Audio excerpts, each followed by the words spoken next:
Very high in the huge mountains, a village has endured relentless attacks from an S-rank Fenrir, forcing them to spend every last bit of their savings to hire an S-rank party for its defeat. The Flaming Dragonfang members stand among the world's strongest adventurers, each boasting their own unique abilities. But Kurt ducks behind a wall, desperate to avoid injury. Yet, the moment the Fenrir appears, it targets Kurt first, sending him flying through the air as he crashes down. The rest of the party prepares to engage in battle. Hey warriors, how is it going? You see me, I am Itachi Uchiha, the hidden Hokage of Leaf Village. Just kidding, you know I am just an AI, but behind this shape, I am here to entertain you with enormous amazing recaps of all animes you can imagine. So without talking too much, let's dive in our story.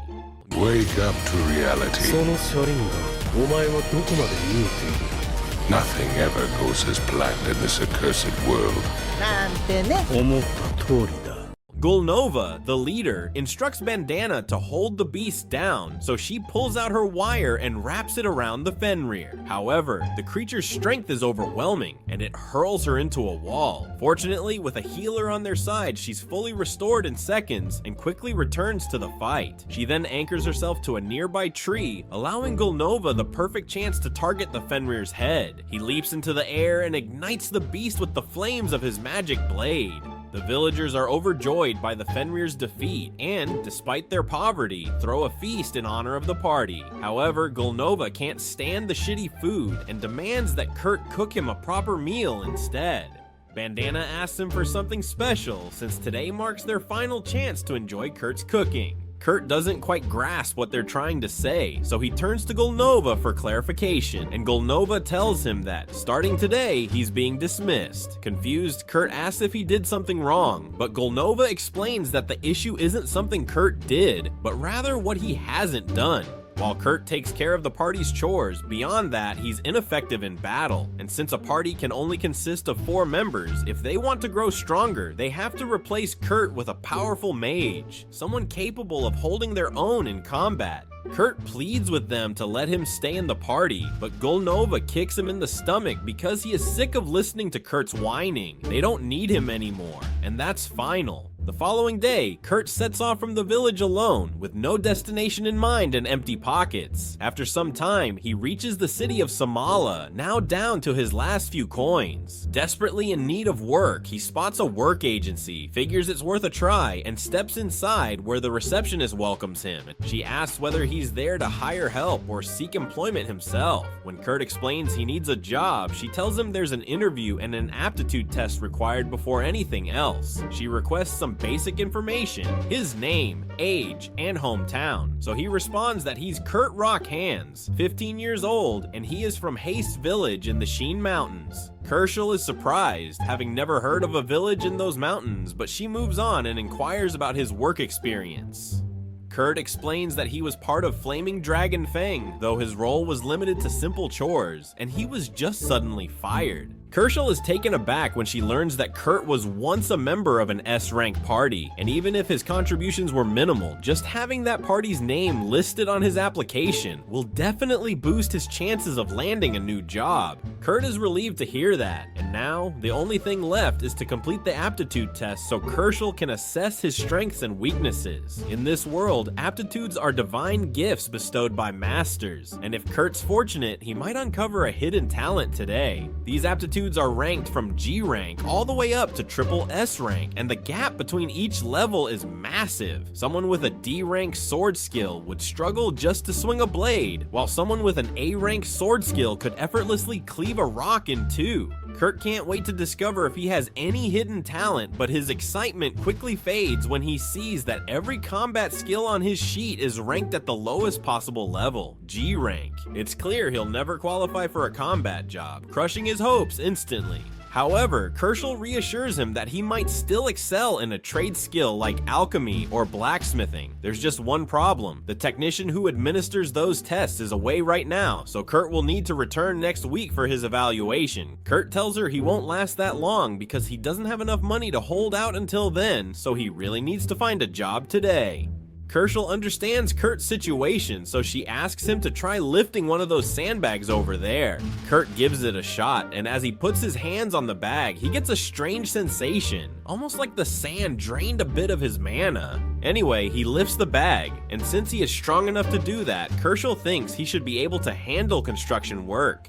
Kerschel explains that the Margraviate of Tan is actively looking for laborers to assist with rebuilding the city walls. With her recommendation letter, Kurt should have no trouble securing a position there. Thankful for her assistance, he takes the opportunity and prepares for a new beginning. Kurt doesn't waste any time and sets off right away to present himself to the Margraviate. Shortly later, the manager reads Kurt's letter asking to work there, but Kurt's body is not strong enough to handle construction work. Still, since he's short on workers, he decides to give Kurt a shot. He tells him to mix up some cement and use it to repair the wall, and his pay will depend on how much he gets done. The manager says he'll be back later to check on his progress, warning Kurt that if he hasn't used at least half a barrel of cement in the next 3 hours, his pay is going to be low. Kurt feels the urge to ask a question since the manager never brought up anything about infusing mana into the cement to make it stronger. But he chooses to keep quiet, assuming it's probably something everyone is expected to know. Even so, he's surprised that the daily quota is just half a barrel of cement. It feels far too simple, so Kurt makes up his mind to use as much cement as possible before the manager comes back. When the manager returns, he's stunned to see that Kurt has already finished an entire section of the wall. Kurt apologizes, saying he could have done more, but he ran out of cement halfway through. The manager can hardly believe that Kurt actually repaired over a third of the western wall. Curious, he asks how Kurt even reached the top, and Kurt casually explains that he just tossed the cement up there and used a stick to smooth it out.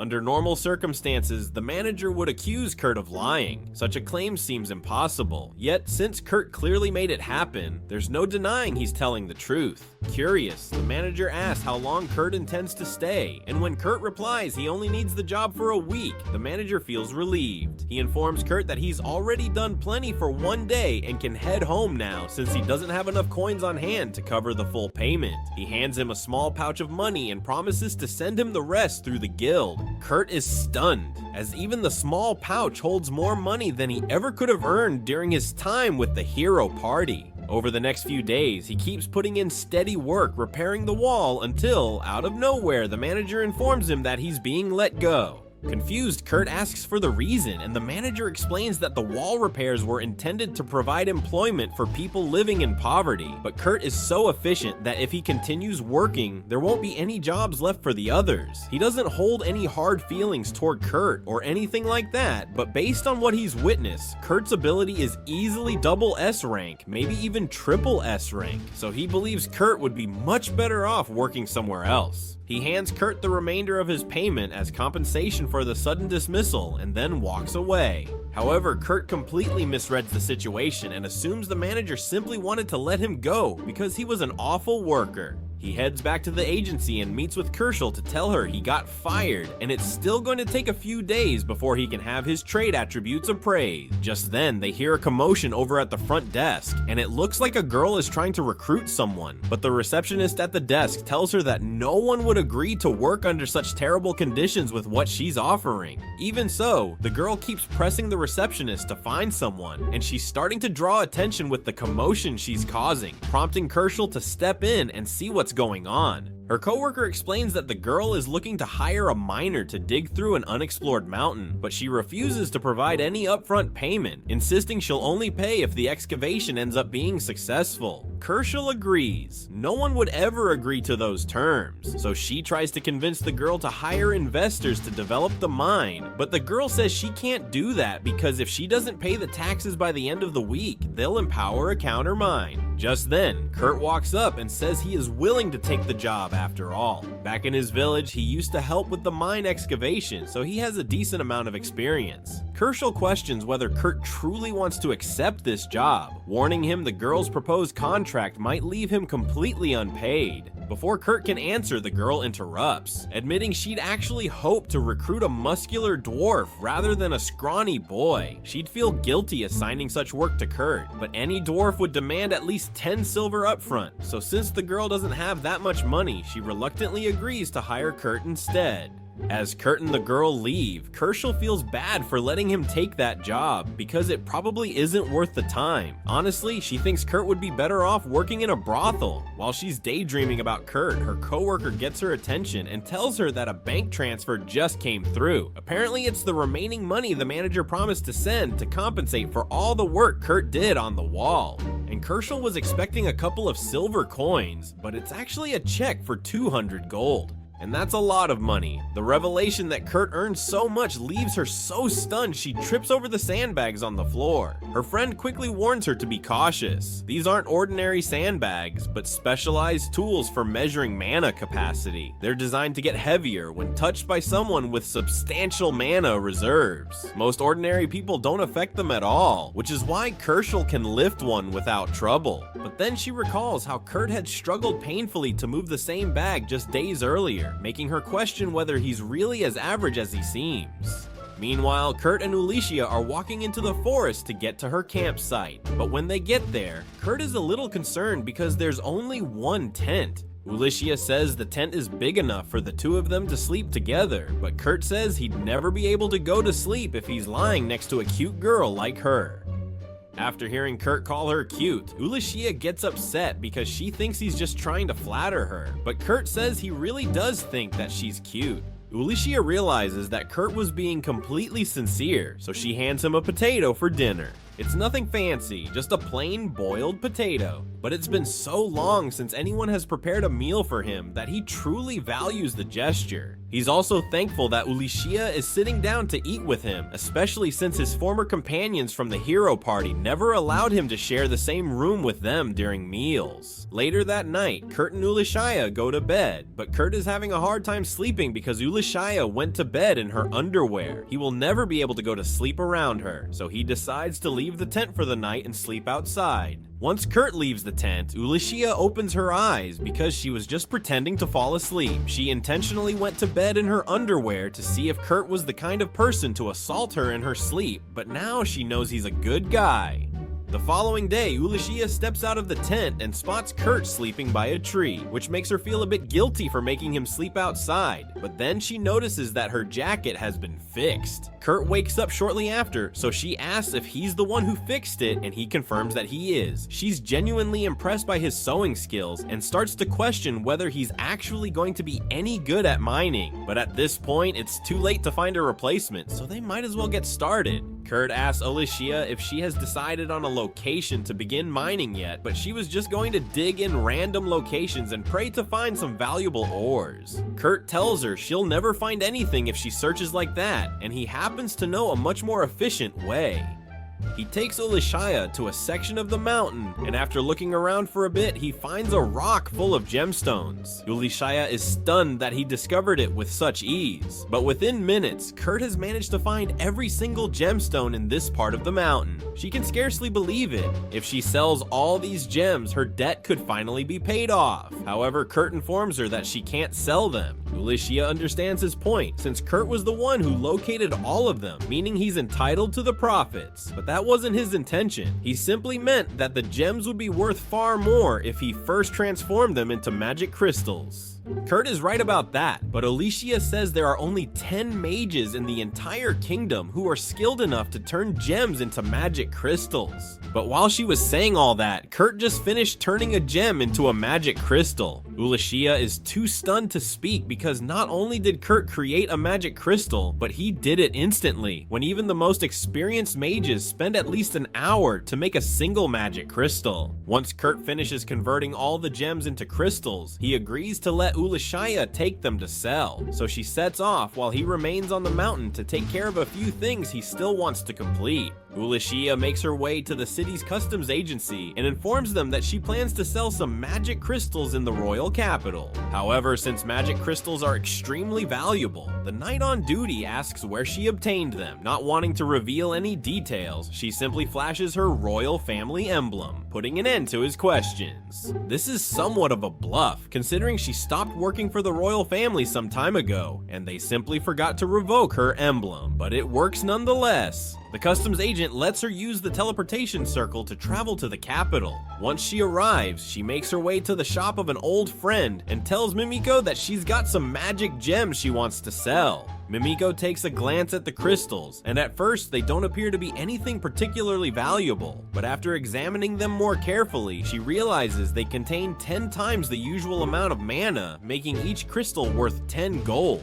Alicia is left speechless, especially since Kurt handed her 50 of them. Without much fuss, Mimiko casually hands her a pouch containing 500 gold coins. However, before Alicia departs, Mimiko has 2 important conditions. First, she insists that Alicia must agree to exclusively sell such crystals at her shop.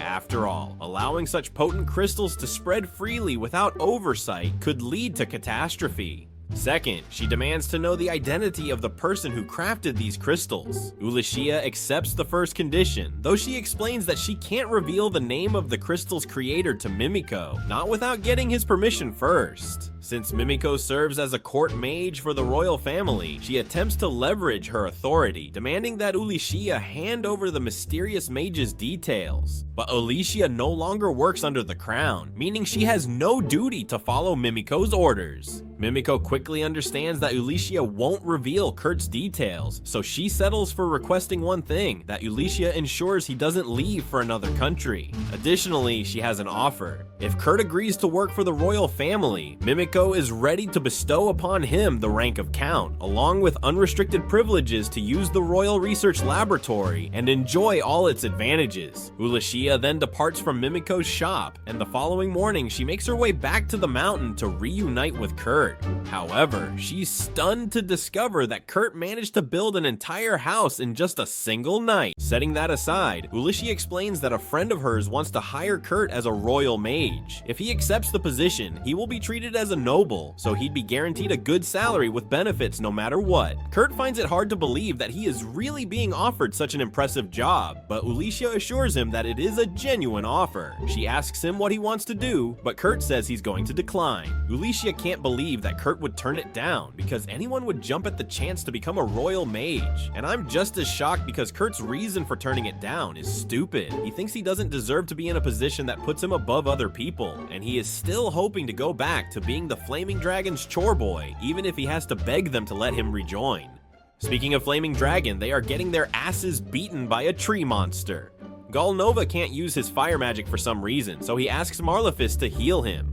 She's been trying to do that for a while now, but her healing magic isn't working like it usually does. Galnova asks the new guy to cast some fire magic to take down the tree, but the new guy doesn't know how to use fire magic. And that's supposed to be Galnova's job anyway. The party's chemistry is completely gone without Kurt here to hold them together, and Bandana is the only one who can tell that the party is crumbling. Back to Kurt, his current job is still to help Alicia mine gems here, and he tells her he found a good gem hide yesterday, so he can get a lot more for her. Alicia is grateful for his enthusiasm, but she is concerned that Kurt might be tired from all the work he did yesterday. However, he tells her not to worry because he got 6 hours of sleep last night. Alicia is shocked to hear that and starts doing some mental math to figure out how Kurt could have built an entire house and still managed to get 6 hours of sleep. But Kurt interprets this as Alicia being mad that he slept too much, so he apologizes and says he will make up for his laziness. Alicia really needs to explain Kurt's strength to him at some point, but she has no idea how to address it, so she and Kurt just head out to do more mining.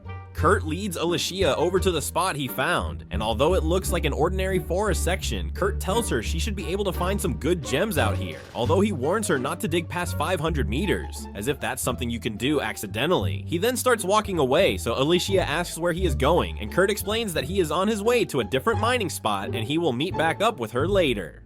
Uchiha spends all day digging, and by evening time she has finally found a huge topaz gem. She deposited all the gold coins from the magic gems into Kurt's account because he was the one who found them, but since she found this one herself, she can use the profits to cover her taxes. She could probably even convince Kurt to turn this thing into a magic gem so she can get even more money, but she decides not to do that because she doesn't want to take advantage of Kurt's kindness. Speaking of Kurt, she decides to go see how he is doing, and from what she has seen him do so far, she knew he would go overboard, but she wasn't expecting him to have built an entire tunnel system within 8 hours. Kurt eventually comes out, and he tells Uchiha that unfortunately he was only able to find a little bit of the gem that he was looking for. All the other stuff he found was just a bunch of useless rocks, so he plans on throwing them away once he is done here. Uchiha takes a look in the rock cart, and those rocks look a little too pretty to be worthless, so she asks him what they are. Kurt explains that those are mithril ores, but back in Kurt's village, mithril was so common in the mines that they usually just threw it away whenever they found some.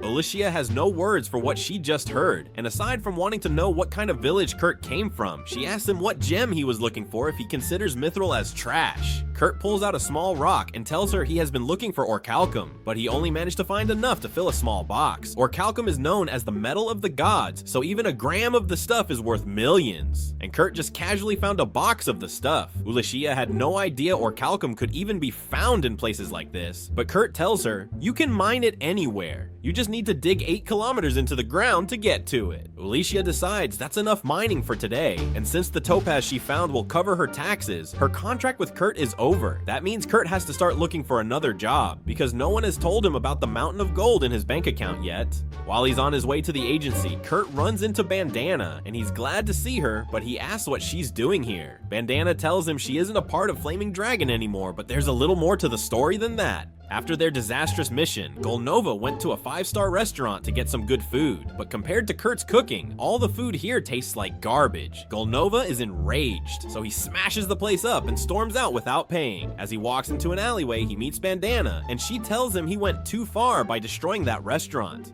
However, all Golnova cares about is getting good food, so he orders Bandana to go find Kurt and force him to come back, even if it means breaking his bones to do it.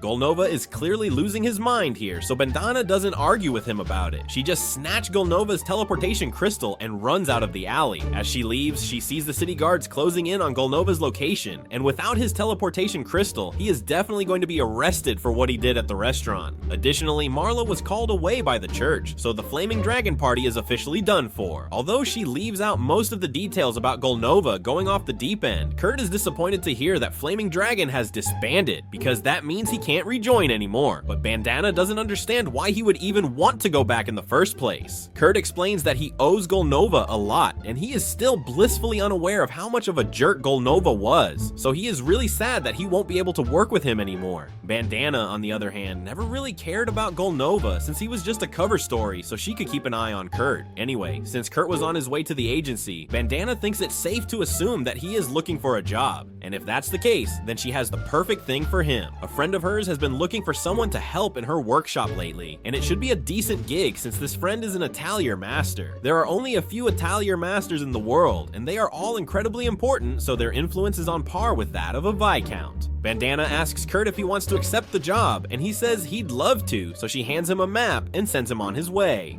Eventually, Kurt makes it to the workshop of the atelier master, but he's a little confused since this place looks like a regular house to him. He knocks on the door and a little elf girl answers. At first, Kurt's a little shocked because he didn't expect the atelier master to be such a little girl, but Michelle explains that she is actually the master's assistant. In that case, Kurt tells her he is here for a job, and Michelle is delighted to hear that because she needs all the help she can get. She leads Kurt into the kitchen, and as soon as he sets foot in there, he smells the stench of Davy Jones's locker. Michelle apologizes for how messy this place is, but the master has been working her non-stop, so she hasn't had a chance to really clean up yet. Just then, the master calls for Michelle, so she runs off and asks Kurt to help her clean up the kitchen. Kurt is a little disappointed since he thought he would get to assist the atelier master, but chores are simple enough for him to do, so he gets to work. 30 minutes later, Kurt has cleaned the entire kitchen, and Michelle didn't really tell him what he's supposed to do next, so he starts wandering the halls looking for her.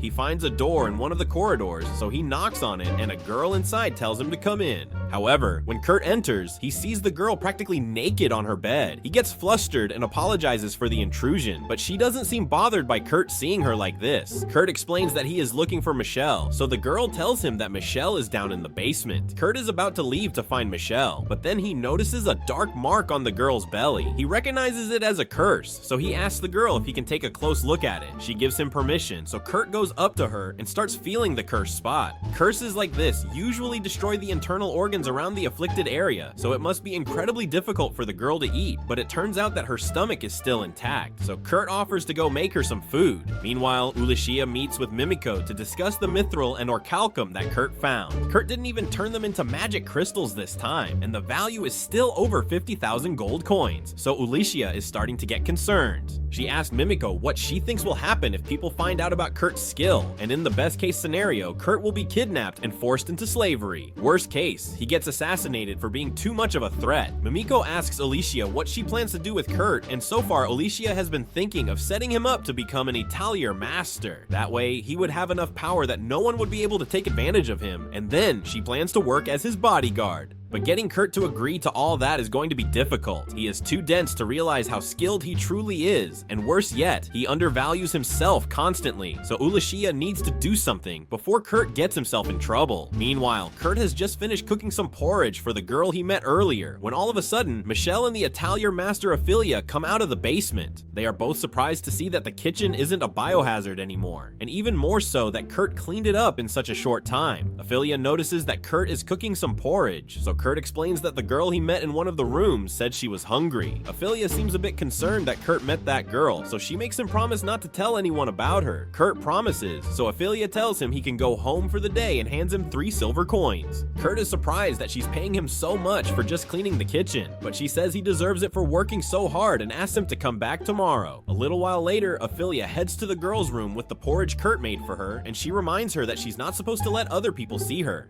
That aside, Kurt doesn't seem like a threat, so Ophelia doesn't think she'll have to worry about him leaking the secret. Lee still hasn't eaten yet, so Ophelia asks her to wait a minute while she tests the porridge for poison. However, Lee says there's no need for that. She only spoke to Kurt for a little while, but her intuition tells her that he's a good person. And besides, there would be no point in trying to poison her when the curse has already progressed this far. She has had to live her life suspecting everyone around her, so just this once, she wants to trust someone fully. Ophelia understands, so she lets her eat the porridge. But after Lee takes her first bite, she begins sweating profusely and falls over on the floor. Ophelia thinks Kurt must have really poisoned the food after all, so she's about to go on a manhunt to kill him, but all of a sudden Lee gets back up and says she is fine. In fact, she feels better than ever, because the curse has been broken. Ophelia has no idea how to process what just happened, because a curse like that isn't easy to break, yet it was undoubtedly broken by the food Kurt cooked. At that same moment, the secret organization that placed the curse on Lee is having a meeting, because they just found out that the curse was broken. They were hoping to use it to kill Lee from a safe distance, but now they're going to have to use more drastic measures. Later that evening, Ophelia and Lee head into Mimiko's shop because they have something urgent to discuss. Lee takes off her hood, and as soon as Mimiko and Uchiha see her face, they recognize her as the 3rd princess of the nation. Ophelia explains their powerful curse was placed on Lee in an attempt to assassinate her. They aren't sure who was behind it, but Lee is the only child between the king and Princess Fran from the Gurumaku kingdom, so her existence is kind of like a symbol of peace between the two nations, and so it is clearly trying to start a war. Mimiko is glad Lee is alright, but she is surprised that she managed to break such a powerful curse on her own. However, Lee tells her she didn't do it by herself. The curse was actually broken by a man named Kurt, and as soon as the two hear Kurt's name, they freak out. Uchiha is still having a hard time believing that the curse that has been plaguing Lee for years was broken by a bowl of porridge. By now, she knows that Kurt can do some crazy things, but she literally left him alone for half a day, and he ended up saving the princess. They are going to reward Kurt for his help at some point, but before that, Mimiko thinks it's important that they track down the person who is responsible for the curse. There are usually anti-curse spells in Lisa's room, so someone must have tampered with them before she was cursed. There are only 3 people in the kingdom who had access to Lisa's room at the time: son of a Riskats, the general of the Royal Expedition Force, Tristan Maynolf, the bishop of the church at Isadora, the 3rd queen of the kingdom. However, they can't go around making false accusations, so they'll need to get some concrete evidence before they act. Ophelia suggests they should set a trap to lure out the culprit, and she already has the perfect idea in mind. Lee just turned 15 recently, so the royal customs say that she needs to leave home and train for a year. The people behind the assassination attempt will surely try to get to her again, so Ophelia plans to create a fake atelier master and say that Lee was sent there to train. The assassins will will probably try to gain information on the Atelier Master to plan an attack, and when they do, they'll fall straight into Ophelia's trap. But they'll need to find someone with good achievements to become the fake Atelier Master, and Uchiha has the perfect person in mind. She shows Ophelia one of the magic crystals that Kurt made, and as soon as Ophelia sees it, she has no doubt that it is the highest quality crystal that she's ever seen. Speaking of Kurt, the next day he was back to Ophelia's house to work, but when he gets there, he sees a note on her door saying she's not around. He then runs into Michelle, so he asks her what's going on, and Michelle explains that after he left yesterday, Ophelia suddenly went out with Lise, and they haven't been back since. Unfortunately, that means there's no work for Kurt to do today, so he leaves the house disappointed and heads over to the guild to get some food. While he is eating, he overhears a party at the table adjacent to him. They are panicking because their porter got sick, and without him, they won't be able to handle their next mission. They don't have time to start posting ads for a new porter either, so it looks like they are going to have to cancel the mission altogether. Kurt thinks about it, and he is certain that he can handle the job of a porter.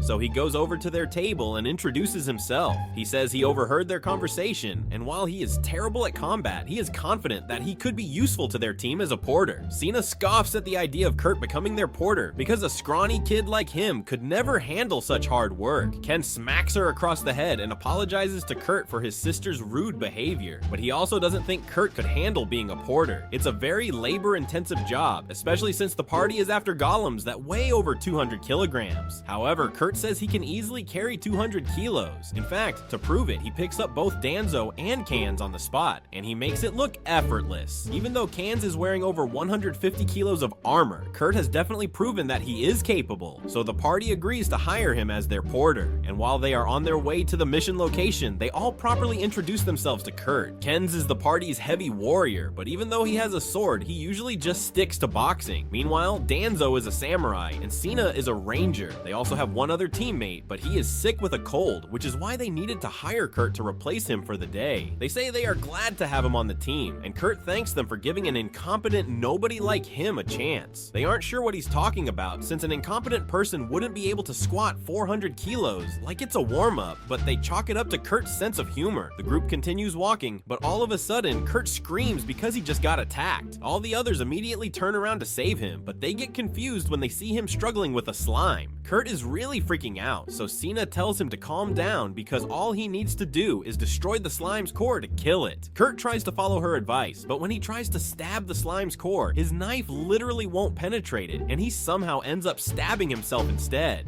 Kurt clearly isn't going to be able to kill it on his own, so Sina takes care of the slime for him, but she's surprised by how bad Kurt is at attacking. He did mention that his fighting ability is near zero, but she didn't think it would be this bad. Kurt apologizes for being so useless, but they all tell him he doesn't have to worry about it because his job as a porter is to haul a load from the quest, so he can just leave all the fighting to them. Kurt can hardly believe what he is hearing because he just failed miserably, but his party members aren't angry at him. This is nothing like how he was treated when he was in Dragon Fang, so he is glad he managed to find such kind teammates. They eventually make it to the cave, but it's pretty dark, so Sina spreads some glow moss around to brighten things up.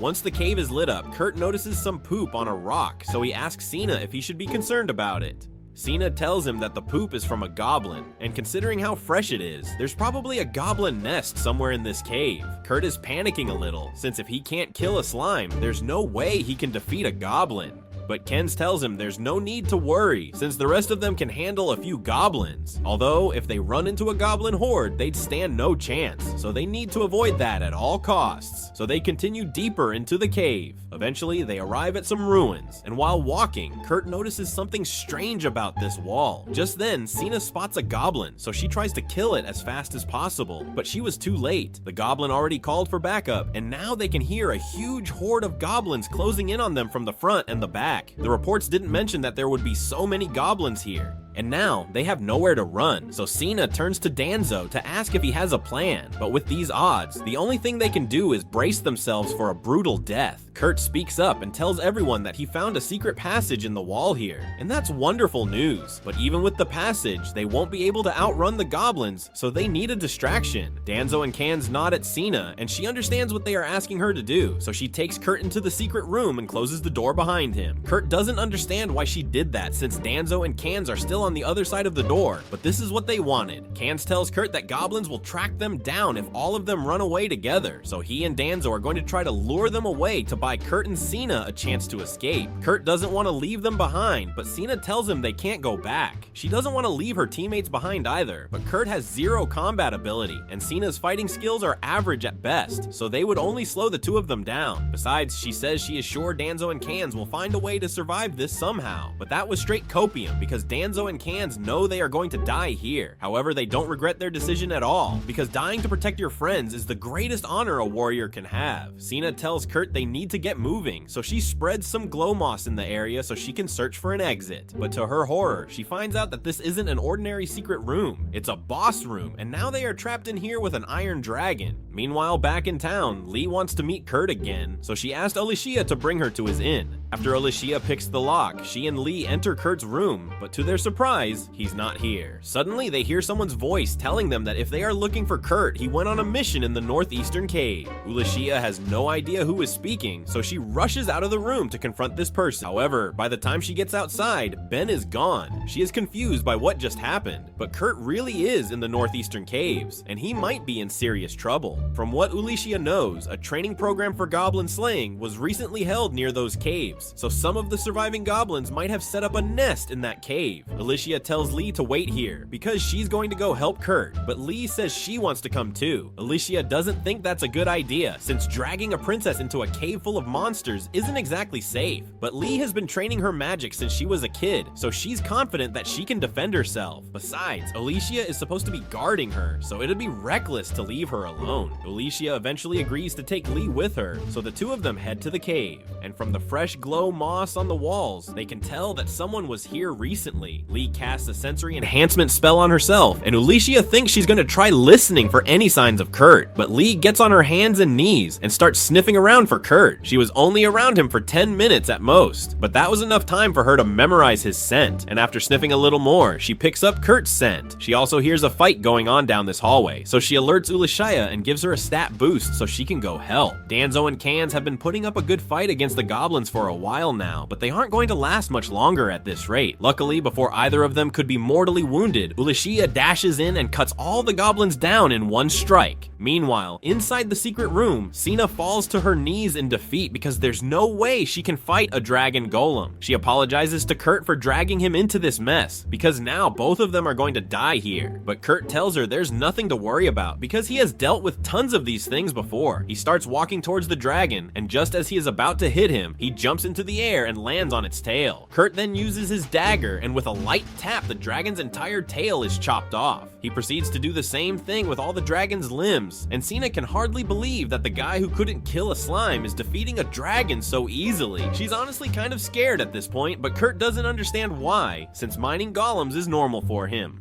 Just then, Uchiha rushes into the secret room to see if Kurt is okay, and she finds him standing in front of a pile of dragon golem parts.